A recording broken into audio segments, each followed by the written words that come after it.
Au nom du Père et du Fils et du Saint-Esprit et de la Mère de Dieu, ainsi soit-il. Notre façon de regarder l'humanité est toujours plus complexe que celle de Dieu. Autrement dit, l'humain a tendance à complexifier là où Dieu simplifie tout. Et plus on s'éloigne de Dieu, plus notre façon de voir l'humanité se complexifie et par conséquent se diversifie. Il faut comprendre que le péché divise l'humanité sans cesse depuis des milliers d'années, alors que Dieu est l'incarnation parfaite de l'unité, car la vérité est une.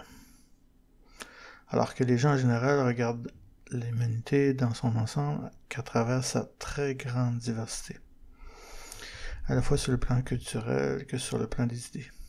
On constate aussi, à travers cette diversité, qui est grandissante, qu'elle ne cesse d'engendrer des divisions identitaires en tout genre. Car individuellement, on se définit toujours en fonction des idées auxquelles on adhère. Et comme chaque individu adhère à des idées différentes d'un individu à l'autre, ça ne peut pas faire autrement que fragiliser sans cesse le corps social.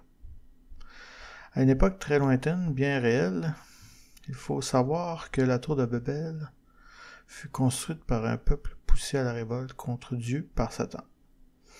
Mais c'était un peuple que Dieu avait façonné à partir de son image d'unité. Autrement dit, tout ne faisait qu'un au sein de cette humanité. On n'y retrouvait qu'une seule langue, une seule culture, une seule croyance en Dieu, soit une seule façon de vivre en société. Et donc une seule société, un seul peuple, une seule nation. Mais Satan s'introduit au sein de ce peuple unique afin de détourner à son avantage cette unité contre Dieu. Une unité qu'on pourrait dire nationale, mais à l'échelle planétaire. Alors Dieu, voyant cette unité parfaite détournée par Satan à de mauvaises fins, Dieu décida par châtiment de briser cette unité nationale, provoquant ainsi la destruction de cette tour de Babel qu'on avait érigée en révolte contre lui, ce qui engendra le temps des nations, où l'humanité devint plurielle, ce qui engendra conflits et guerres internes en tout genre au sein de cette même humanité, se préoccupant davantage à faire la guerre à son prochain qu'à faire directement la guerre contre Dieu.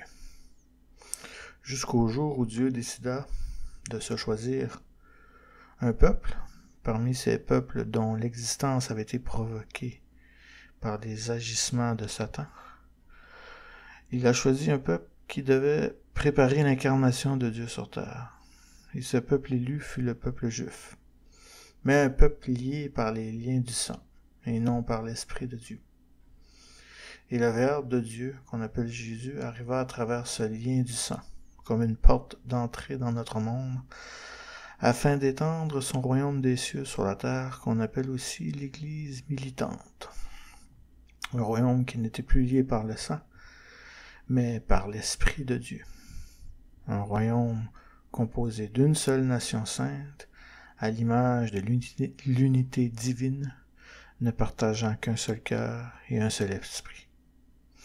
Mais cette unité nationale de son royaume, étant parfaite dans sa composante céleste, demeurait toutefois imparfaite sur la terre, car la nation de Dieu, bien que sainte, est encore très défigurée par le péché parmi la chrétienté.